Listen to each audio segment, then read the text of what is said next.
सुखदेव गोस्वामी बसियाछ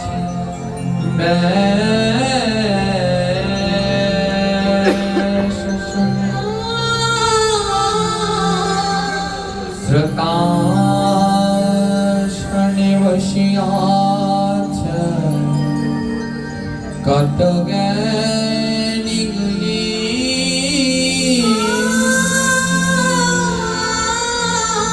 ষাট হাজারে বসিয়াছ ঋষিয়ার মনি এক এক করে শ্লোক সুখদেবে করেছে আলোচনা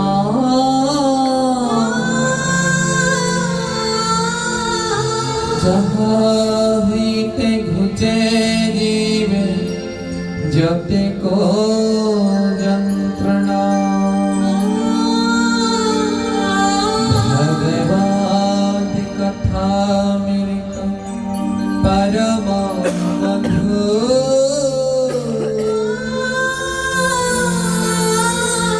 যেই জন করে শ্রবণ সেবার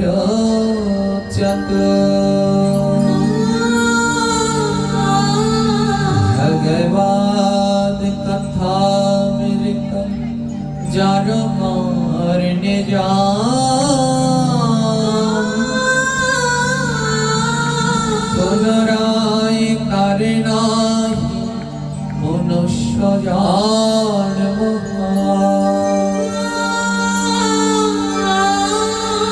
ভগবদ কথামৃত যে কারে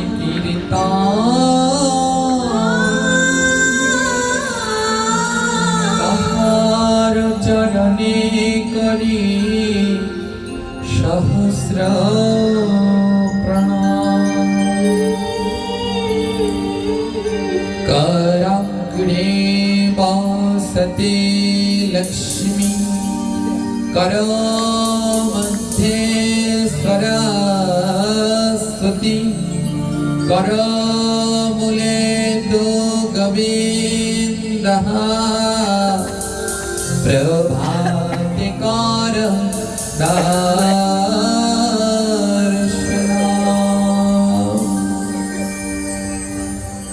যে নিতাই চলছে ভগবানের পবিত্র মাসের মধ্যে একটি মাস। বাংলায় আমরা এই মাসকে বলি চৈত্র মাস, আর শাস্ত্র গ্রন্থ অনুসারে এর নাম হলো বিষ্ণু মাস। এই মাসের নাম কি? বিষ্ণু মাস। আমাদের শুদ্ধ হতে হলে কোন ঠাকুরের নাম নিতে হয়? শ্রী বিষ্ণু। তার নাম না নিলে শুদ্ধ হওয়া যায় কি? এটা হলো সেই শুদ্ধ হওয়ার মাস। আমাদের যত অশুদ্ধতা এই বিষ্ণু মাসেই শুদ্ধ করতে হয়। এই মাসে বেশ কিছু নিয়ম কানুন রয়েছে যেগুলো আমাদের পালন করা একান্ত কর্তব্য। তার মধ্যে প্রথমটি, সকালবেলা ঘুম থেকে উঠে কি দর্শন করতে হয়? নিজের কর। সকালবেলা ঘুম থেকে উঠে কি দর্শন করতে হয়? নিজের কর, আঙুলগুলো দর্শন করতে হয় বিছানায় বসে। খুব মন দিয়ে শুনবে। এটা শুধু বিষ্ণু মাস এর জন্য নয়, প্রত্যেক মাসেই সকালবেলা ঘুম থেকে উঠে বসে শ্রীকর দর্শন করতে হয়। তো কর দর্শন করবার সময় কি বলতে হয়? করে বাসতি লক্ষ্মী। এই করের অগ্রে বাস করেন মাতা লক্ষ্মী। কর মধ্যে সরস্বতী। করের মধ্যে বাস করেন মাতা সরস্বতী। আর করমূলে তো গোবিন্দः আর করেন নিচে বাস করেন স্বয়ং ভগবান। প্রভাতে কর দর্শনম, প্রভাতে এই মন্ত্র বলে কর দর্শন করতে হয়। তাহলে কি হয়? হাতের যত খারাপ রেখাগুলো আছে, ওই দিনের যত বাধা বিপদ আছে, এই মন্ত্র বলে কর দর্শন করলে সেই বাধা বিপদ সব দূর হয়ে যায়। আমাদের হাতে ভগবান কটা আঙুল দিল? 5টা। কেন 5টা দিলেন? একটা কমও দিলেন না, বেশিও দিলেন না, আবার মাপ দিয়েও দিয়েছে। একটার সাথে একটা মেলে কি? একটার সাথে একটা মেলে না। এই 5টি কর, এই 5টি আঙুল কেন জানেন? কত সুন্দর নিখুঁত ভাবে ভগবান এই দেহটাকে তৈরি করলেন। কিন্তু দুঃখ হলো আমাদের এই দেহ সম্বন্ধে আমরা কিছুই জানলাম না। এই মহাজন পদে বললেন, শোনো শোনো গো সাধু, হও সাবধান, গুরু ধরো তত্ত্ব তত্ত্ব জ্ঞান জ্ঞান। বলে এগুলো শ্রী গুরুদেব শেখায়। তাই বললেন সাবধান, গুরু ধরবার আগে এমন গুরু ধরো যেন তোমায় এগুলো শিক্ষা দেয়। মা বীজ মন্ত্র জপ করার সময় করের উপরে আঙুল দেয়া যায়? দীক্ষা মন্ত্র জপ করার সময় হ্যাঁ, করের মধ্যে মধ্যে, করের মধ্যে মধ্যে ঘুরতে হবে যেন কর স্পর্শ না হয়। কেন? ওই যে করা করে বসতি লক্ষ্মী, যদি আমি ঠেসে ধরেন মা লক্ষ্মী ব্যথা পাবে। কর মধ্যে সরস্বতী, মধ্যে ধরলে মা সরস্বতী ব্যথা লাগবে। আর কর মূলে গোবিন্দ, তাহলে গোবিন্দে ব্যথা লাগবে। তাই সব কর হ্যাঁ মাঝখানে মাঝখানে ধরে গণনা করতে হবে। 5টি আঙুল কেন? খুব ধ্যান দিয়েছিল এই মধ্যখানেরা। ওই দেখুন মন্দিরে 5 জন আছে। হ্যাঁ, আদৌ হলো কি পূর্বপুরুষ ধরে এই নিয়মগুলো প্রচলিত, তো তাই এগুলো সংশোধন করা বড় কঠিন। হ্যাঁ, এবং এত তাড়াতাড়ি সম্ভবও নয়। আগে তো সম্পূর্ণই উল্টো ছিল। এখানে পঞ্চতত্ত্বটা আগে সম্পূর্ণই উল্টো ছিল, এখন তো একটু ঠিক হয়েছে। আগে অদ্বৈত ছিল ওই দিকে, এখন তো সেটা ঘুরেছে। হ্যাঁ, তবে একটু তো পেরেছি, চিল্লাতে চিল্লাতে কিছু পারি আর না পারি। আর মূল নিয়ম হলো পঞ্চতত্ত্বকে আলাদা রাখা আর রাধা গোবিন্দকে আলাদা রাখা। পঞ্চতত্ত্ব হলো নবদ্বীপ আর রাধা গোবিন্দ হলো বৃন্দাবন। এই দুই দিকের ভজন আলাদা আলাদা। আমার বৃন্দাবনে যে নদী বইছে ওর নাম যমুনা, আর নবদ্বীপে যে নদী বইছে ওর নাম গঙ্গা। আপনারা যদি ত্রিবেণীতে যান, গঙ্গার যমুনার জল দেখবেন একই ধারায় বইছে, কিন্তু একজন আরেকজনের সাথে মেশে না। মেশে কি? যারা দেখেছেন তারা জানেন। তাই এই মিশানো উচিত না। পঞ্চতত্ত্ব থাকবে আলাদা, রাধা গোবিন্দ থাকবে আলাদা। এই যে পঞ্চতত্ত্ব, এর মাঝখানে যিনি থাকেন তার নাম কি? জোরে বলবেন। শ্রীকৃষ্ণ চৈতন্য মহাপ্রভু। পঞ্চতত্ত্বের মাঝখানে যিনি থাকেন তিনি হলেন শ্রীকৃষ্ণ চৈতন্য মহাপ্রভু। আর মহাপ্রভুর ডান দিকে যিনি থাকেন তার নাম কি? মহাপ্রভুর ডান দিকে যিনি থাকেন তার নাম গদাধর। ডান দিকে থাকেন নিত্যানন্দ। আর বাঁ দিকে যিনি থাকেন তিনি হলেন গদাধর। মহাপ্রভুর বাঁ দিকে যিনি থাকেন গদাধর।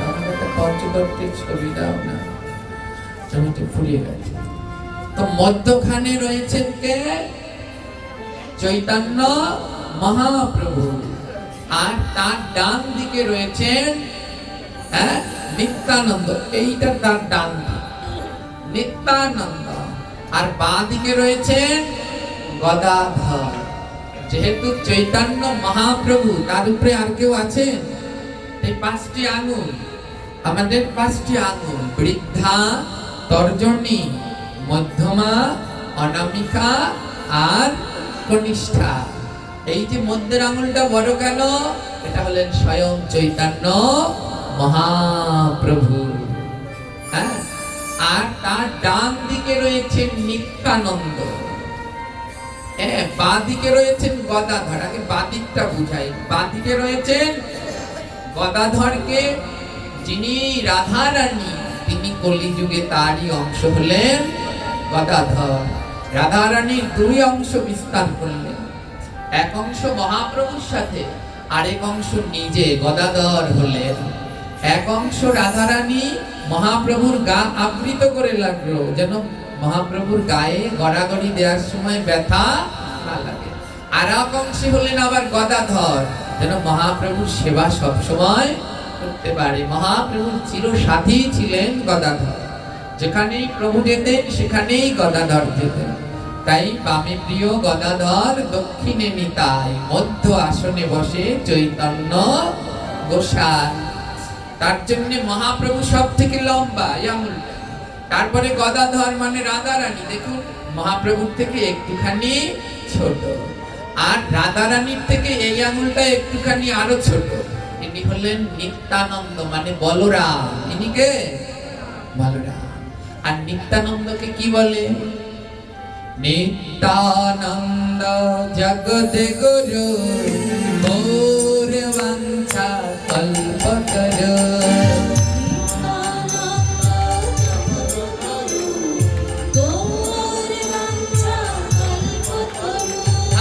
নিত্যানন্দ জগৎ গুরু, গৌর বাঞ্ছা কল্পতরু।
এই নিতাই গৌর অদ্বৈত এর নাম নিলে পাপ হবে? জোরে বলেন, পাপ হবে? নাটাও বলছেন না, পাপ হবে কি? তাহলে কেন নিচ্ছেন না? আপনাদের দেখে মনে হয় সব নতুন বউ এসেছে। ঠাকুর রামকৃষ্ণ একবার গঙ্গার তীরে সকালবেলায় স্নান করে যাচ্ছে। ঠাকুর রামকৃষ্ণদেব হরিনাম শুনতে বড় ভালোবাসে। গঙ্গার তীর দিয়ে স্নান করে যাচ্ছে, এক নতুন বউ, অল্প কদিন হলো বিয়ে হয়েছে। এক নতুন বউ সকালবেলা ঘরের ভিতরে ঠাকুরের নাম করছে। হ্যাঁ, কি বলছে জানেন? হরে কৃষ্ণ হরে কৃষ্ণ কৃষ্ণ কৃষ্ণ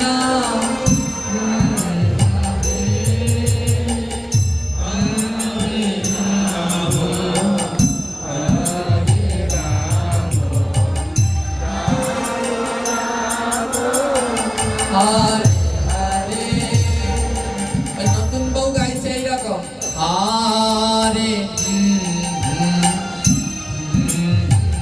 হরে হরে। ঠাকুর রামকৃষ্ণ বলে, এ আবার কোন কীর্তন? হরে হরে হরে রাম হরে হরে, এ আবার কোন কীর্তন? ঠাকুরটা বলছে, এ কীর্তন তো বাপের বয়সী শুনি। ঠাকুর বললেন, যাই একবার দেখে আসি মা আবার এমন গান গাইছেন কেন। ঠাকুর ওই ঘরের ভিতরে প্রবেশ করে বলে, ও মা, এ আবার কেমন গান? হরে ঠিক মতো গাও, তোমার মাথায় তো দেখি বুদ্ধি শুদ্ধি নেই। ঠাকুর বলছেন, ঠাকুর রামকৃষ্ণ বলছেন, তোমার মাথায় তো দেখি বুদ্ধি শুদ্ধি নেই। হরে হরে হরে, এবার কোন কীর্তন? ঠাকুর বলছে তোমার মাথায় বুদ্ধি শুদ্ধি নেই, আর সেই মাতাজি বলছে ঠাকুর তোমার মাথায় বুদ্ধি শুদ্ধি নেই, আমার মাথায় বুদ্ধি ভরা। বলে সে কেমন কথা?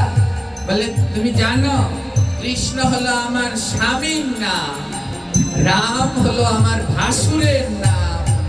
সকালবেলা কি কেউ স্বামী ভাসুরের নাম নেয়? তাই তো আমি বলি হরে। ঠাকুর বলছে ওরে বেটি, এই কৃষ্ণ আর রাম তোর স্বামীও না ভাসুরও না, এ হলো স্বয়ং ভগবান। ওমা আপনাদের দশাও হয়েছে তাই, সবগুলোর মুখ বন্ধ।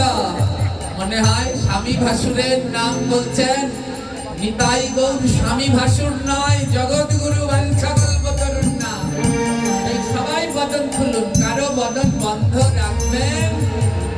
ভাগবত পাঠে গিয়ে কীর্তন না করলে পরের জন্মে বোবা হয়ে যায়। কি হয়ে যায়?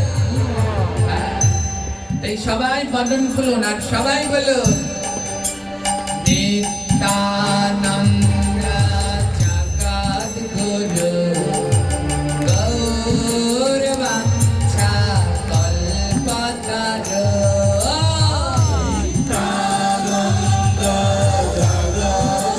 আরো জোরে।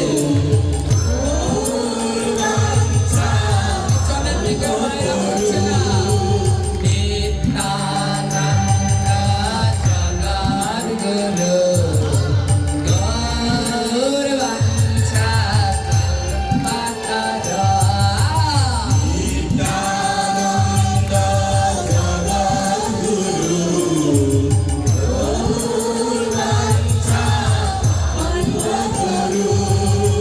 তাহলে নিত্যানন্দ কে? বলুন জোরে বলুন। জগৎ গুরুদেরও গুরু হলেন নিত্যানন্দ। আমার তাই এই আঙ্গুলে কে থাকেন? জোরে বলুন। শ্রী চৈতন্য। এই আঙ্গুলে কে থাকেন? মহাপ্রভুর বাম দিকে রয়েছে, কে রয়েছে? গদাধর। আর এবার ডান দিকে এই আঙ্গুলে কে থাকেন? নিত্যানন্দ। এই আঙ্গুলে থাকেন তিনি গুরু। গুরুর কাজ কি? গুরুর কাজ হলো পথ দেখানো। এই জগতে সৎ গুরুর কাজ হলো পথ দেখানো। যে একটু আগে একজনকে মেরেছি আর ঘাটে, কেন মানলাম? অন্তরে তার প্রতি আমার সম্পূর্ণ প্রেম ভক্তি ভালোবাসা সবই রয়েছে, কিন্তু আমি চাই না সে বিপথে চলুক। আমি চাই সে শুদ্ধ সঠিক পথে চলুক, কারণ আমার তো মৃত্যুর পরে গিয়ে গোবিন্দের কাছে কৈফত দিতে হবে। তুমি তোমার শিষ্যকে কেমন মানুষ করলে? হ্যাঁ, জয় নিতাই। তাই নিত্যানন্দ হলেন গুরু, আর গুরুর কাজ হলো শিষ্যকে পথ দেখানো। গুরুর কাজ কি? এই আঙুল কি করে? পথ দেখায়। যেমন আমি থাকি কোন বাসায়? বিকাশ দাসের বাড়ি। এবার এই মেশোর কাছে জিজ্ঞেস করলেন, ও বাবা বিকাশ দাসের বাড়ি কোনটা? উনি দেখাবে, এইরকম করে দেখাবে, এইদিকে এরকম করে দেখাবে, ওরম দেখাবে, ওই বাড়িটায় চলে যাও, ওটা বিকাশ দাসের। তাই ইনি গুরু, পথ দেখায়, দেখিয়ে দেয়, ওইদিকে যাও। তাই ইনি হলেন গুরু। তাই জপ করার সময় সব কয়টা আঙুল ভিতরে থাকলেও গুরু রয়েছে বাইরে। সাবধান, মন যেন অন্যদিকে না যায়। এই আঙুলে নিত্যানন্দ বাস। এবার নিত্যানন্দ প্রভুর বাঁ দিকে যিনি রয়েছেন, নিত্যানন্দ প্রভুর বাঁ দিকে যিনি রয়েছেন, এনার নাম হলো অদ্বৈত। এনার নাম কি? অদ্বৈত বলতে আপনারা সাধারণত কাকে বুঝান? যার দাড়ি আছে সাদা পাকা পাকা, মাথায় সাদা চুল। এই অদ্বৈত প্রভুর আরেক নাম হলো বুড়ো ঠাকুর। কি নাম? ওগো শান্তিপুরের বুড়ো ঠাকুর গৌর গৌর বলে রে। শান্তিপুরের বুড়ো ঠাকুর গৌর গৌর বলে রে। গঙ্গা জলার তুলসী দিয়া গৌর আমার আনলো রে। গঙ্গা জলার তুলসী দিয়া গৌর আমার আনলো রে। শান্তিপুরের বুড়ো ঠাকুর গৌর গৌর বলে রে। শান্তিপুরের বুড়ো ঠাকুর গৌর গৌর বলে রে। অদ্বৈত প্রভুর আরেক নাম হলো কি? আঙুল? এটা বুড়ো আঙুল। ধাপ আছে, এই পাঁচজন এক লাইনে বসে না। প্রথম জন বড়, তারপরে দুজনে সিঁড়িতে সিঁড়িতে বসবে, ধাপে ধাপে। এক লাইনে পাঁচজনকে রাখা যাবে না। তাই ইনি বড়, তারপরে ইনি, তারপরে ইনি। আর এই যে বুড়ো আঙুল, ইনি হলেন অদ্বৈত। তাই শান্তিপুরের বুড়ো ঠাকুর, এখানেও আবার বুড়ো আঙুল। আর সবার শেষে এক কোনায় দাঁড়িয়ে থাকে, ওই যে এক কোনায় করজোর করে দাঁড়িয়ে রয়েছেন, ওনার নাম কি? জোরে বলবেন। শ্রীনিবাস না, শ্রীবাস। শ্রীবাস, শ্রীনিবাস আলাদা আর শ্রীবাস আলাদা। মহাপ্রভু দ্বিতীয়বার আরেকবার ধরাধামে অবতীর্ণ হলেন। মহাপ্রভুর দ্বিতীয় কলেবরের রূপ হলো শ্রীনিবাস। নিত্যানন্দ প্রভু এসেছিলেন, তার দ্বিতীয় রূপ হলো নরোত্তম ঠাকুর মহাশয়। এরা পাঁচজনই আবার এসেছিলেন। তো শ্রীবাস, ওই যে একেবারে কোনায় শুকনো শাকনা, মাথাটা ন্যারো, এই হলো সেই শ্রীবাস। এর জন্য হাতে 5টি আঙুল, আর এই 5 আঙুলের ভিতরে পঞ্চতত্ত্ব বিরাজ করে। এই আঙুলটাকে বিরাজ করেন, জোরে বলবেন, জোরে জোরে জোরে। যারা পান খান, এই আঙুল দিয়ে চুন্নি এমন করে চাটেন, তাদের কি গতি হবে বুঝতে পারছেন?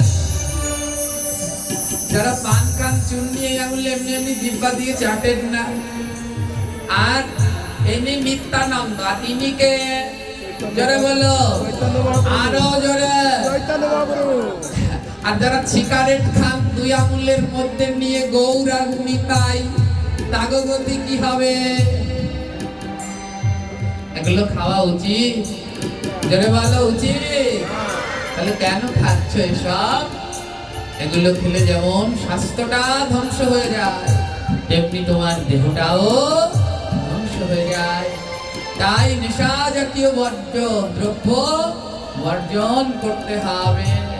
হ্যাঁ, এই 5টি আঙুলে পঞ্চতত্ত্ব বিরাজ করেন। তাই সকালবেলা ঘুম থেকে উঠে নিজের ঘর দর্শন করতে হয়। তারপরে কি করবেন? তারপরে যখন মাটিতে নামবেন, বিছানা থেকে মাটিতে নামার সময় 2 পা আগে দেবেন না, দেবেন 2টি হাত। 2 হাত দিয়ে বলবেন, সমুদ্র মাখলে দেবী পর্বত স্তন মণ্ডলে বিষ্ণু পত্নী নমস্তুভ্যং পাদস্পর্শানং ক্ষমাস্যামি। যদি সংস্কৃততে না পারেন তাহলে বাংলায় বলবেন। বাংলায় কি? নমি দেবী বিষ্ণু পত্নী তুয়াপদ তলে মোর অপরাধ ক্ষমা কর, কৃষ্ণ শুদ্ধ ভক্তি দেহ নিরন্তরে। এই বলে মা বসুমতীকে 2 হাত দিয়ে স্পর্শ করে প্রণাম করতে হয়। মা বসুমতী মা লক্ষ্মীর অংশ, তাই বললেন বিষ্ণু পত্নী। হ্যাঁ, এই বলে 2টি হাত দিয়ে ভূমিকে স্পর্শ করবেন।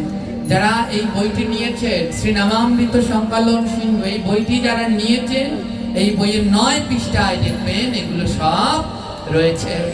হ্যাঁ, এই বইটার ভিতরে সকাল থেকে ঘুম থেকে উঠে আর ঘুমানো যাওয়া পর্যন্ত যত সনাতন ধর্মের কর্ম আছে এর মধ্যে লেখা রয়েছে।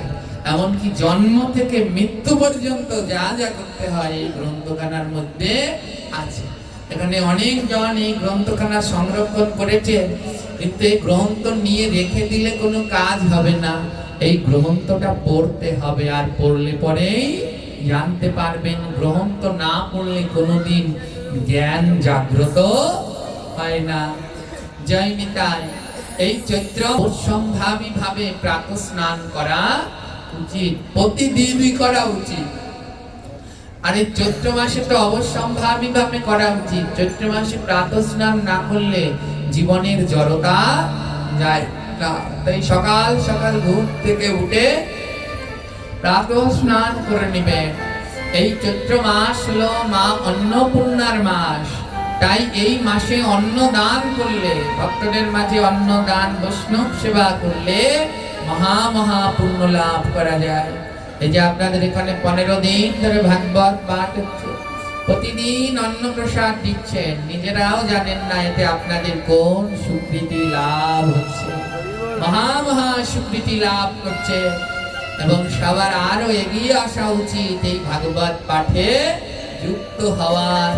হ্যাঁ, আরো বাড়ুক, আরো বেশি দিন ধরে এখানে ভাগবত হোক, কারণ ভাগবত না হলে মানুষ কিছুই শিখতে পারবে না। এতদিন ধরে আমরা অনেক ভুল ভ্রান্তির মধ্যে ছিলাম, এখন ভাগবত শুনে শুনে অনেক কিছু থেকে সংশোধন হচ্ছে। তাই আরো জগতে ভাগবত পাঠক বাড়ুক, আরো বড় বড় বক্তারা এসে এখানে হরি কথা বলুক, তাদের কথা শুনে আপনাদের জ্ঞান জাগ্রত হবে। দুঃখ হলো কি, যতটুকু হয় মাঝে মধ্যে কয়েকটা এসে আবার গন্ডগোল করে দেয়। ওই যে কালকে বলেছিলাম না, তামসিক আহার ব্যক্তির কারি মুখে হরি কথা শ্রবণ করা আর সর্ব উচ্ছিষ্ট দুধ পান করা একই কথা। যায়নি তাই এই চৈত্র মাসে বিশেষ কিছু সবজি আছে যেগুলো একান্ত খাওয়া উচিত না। তার মধ্যে হলো মূলা এবং শিম, এগুলো খেলে মহা অপরাধ হয় চৈত্র মাসে। পেঁয়াজ, রসুন, গাজর এগুলো তো চৈত্র মাসে স্পর্শ করাও উচিত না।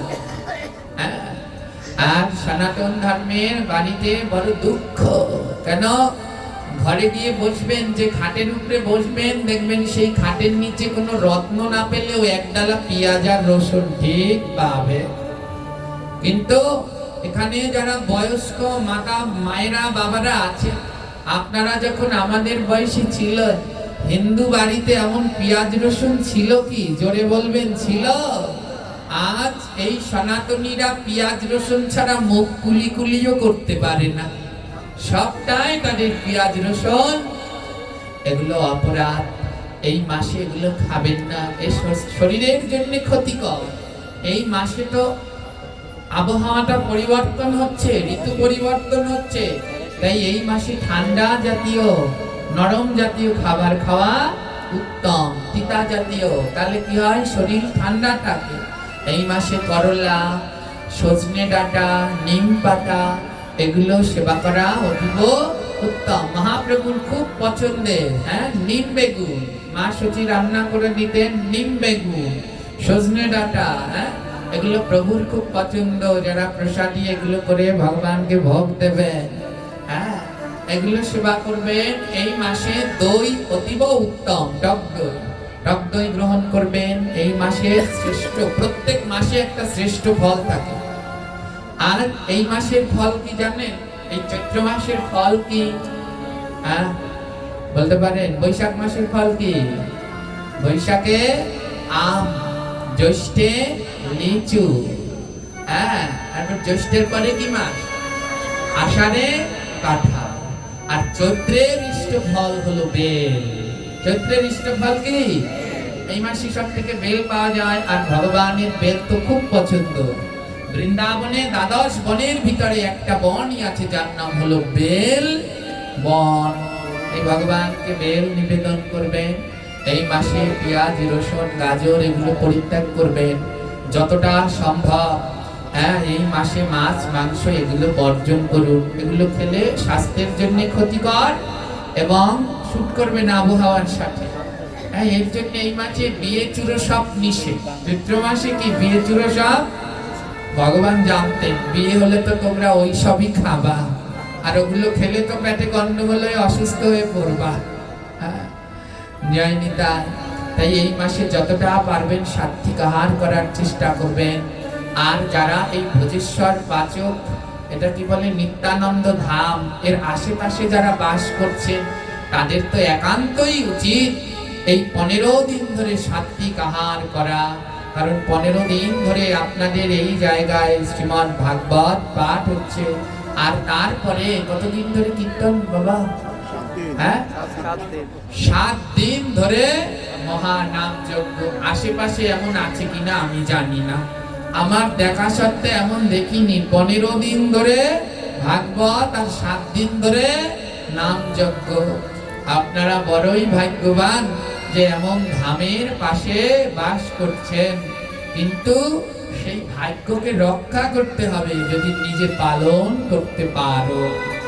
হ্যাঁ, যদি পালন করতে পারো, নইলে তো বিফল, নইলে তো বিফল গেল। কি ভেবেছেন আজ দলে দলে ভাগবতে এসেছেন? এই ভাগবতে আসলে কি হবে? আমি যে পাপ করলাম সেই পাপ থেকে মুক্তি পাবো। সারা জীবন ধরে রাশি রাশি পাপ করলাম, আর কয়দিন পরে পরে ভাগবতে গেলাম, ধুলা মাখলাম, কোলাকুলি দিলাম, আর পাপ থেকে মুক্তি পাবো? গ্রন্থ বললেন না, ভাগবত পাঠ শুনলে কোনোদিন পাপ যায় না, কোনোদিন যায় না। ভাগবত পাঠ শুনে যদি পালন করতে পারেন তাহলে তাতে পাপ যায়।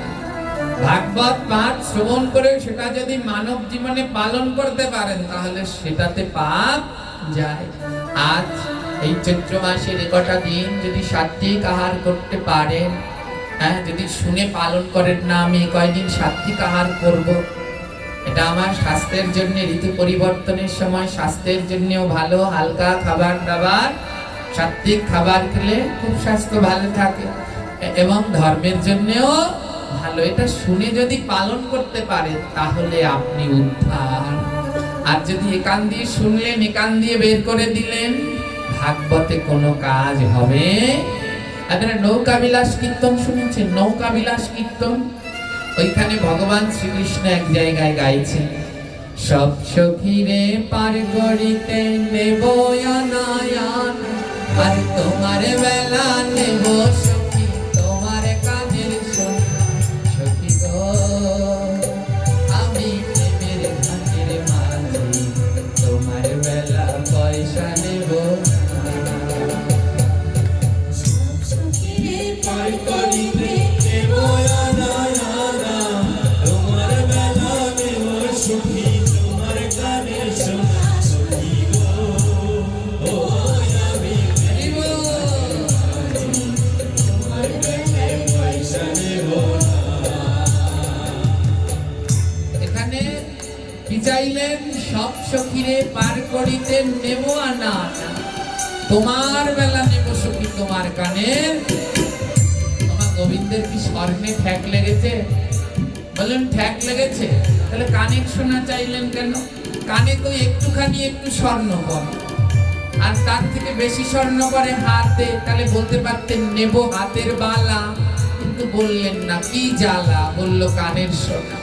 আবার হাতের বালার থেকেও বেশি সোনা তাকে গলার সীতা হার চাইতে পারতেন, নেব সীতা, তাও চাইলেন না, বললেন কানের সোনা। কি ভাবছো মায়েরা যে কানে দুল পরে আছো, এই সোনা ভগবান নেবে? বলে তারে স্বর্ণের ঠ্যাক নেই, এই সোনা নেবে না। বলে কোন সোনা? বলে কোন সোনা জানো? ভাগবত সোনা, গীতা পাঠ সোনা, নাম সোনা, হরি কথা সোনা, গুরু কথা সোনা, আমার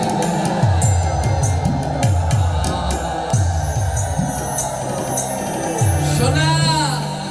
ভাগবত শোনা, নাম শোনা, গীতা পাঠ শোনা, হরি কথা শোনা, গুরু কথা শোনা, শোনা, এই শোনা নেবে। যেদিন পার ঘাটায় গিয়ে দাঁড়াবে ভগবান বলবে, বলো ওই ভোজেশ্বর গিয়েছিলেন নিত্যানন্দ ধাম, পাচক দাসপাড়ায়, সেদিন কি শুনেছিলে বলো? যদি বলতে পারবেন ওটা কানের শোনা, শুনে রেখে দিতে হবে, বলতে পারবেন না। যদি বলতে পারেন পার হবেন, আর যদি বলতে না পারেন ওখানেই করে থাকবে। এই শোনা কে বলতে পারবে যে এটা শুনে পালন করতে পারবে? যে পান খায়, এই আঙুল দিয়ে চুন এমনি করে জিহ্বায় চাটে, সে যদি আজ এখানে সংকল্প করেন না আর ওই ভস্যের ছাই খাবো না, বাহ, তাহলে তার মনে থাকবে ওই মন্দিরে গিয়ে আমি একেবারে চুন খাওয়া বাদ দিয়েছি। কেউ যদি সিগারেট খায়, আজ এখানে পাঠ শুনে যদি মনের ভিতরে জাগেন না ও যক্ষা রোগ আর খাবো না, সিগারেট মানে কি? যক্ষা রোগ হয়ে যায় না, ক্যান্সার, ফুসফুস, লাংস টাংস সব ধরে যায়। যদি সিগারেট খাওয়াটা যেখানে শুনে ছেড়ে দিতে পারে, জীবনেও ভুলবে না, মনে থাকবে যে ওই নিত্যানন্দ পাচক ধামে গিয়ে আমি সিগারেট খাওয়া বাদ দিচ্ছি। সে বলতে পারবে প্রভু ওইখানে এইটা শুনেছিলাম। তাই এই ভাগবত শুনে মানব জীবনে যদি পালন করতে পারো তাহলে তোমার জীবন ধন্য।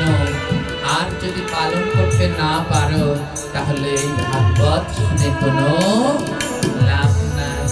তাই এই ভাগবত পাঠ শুনে একটু মানব জীবনে পালন করো, আর সদা সর্বদা নিতাই গৌর।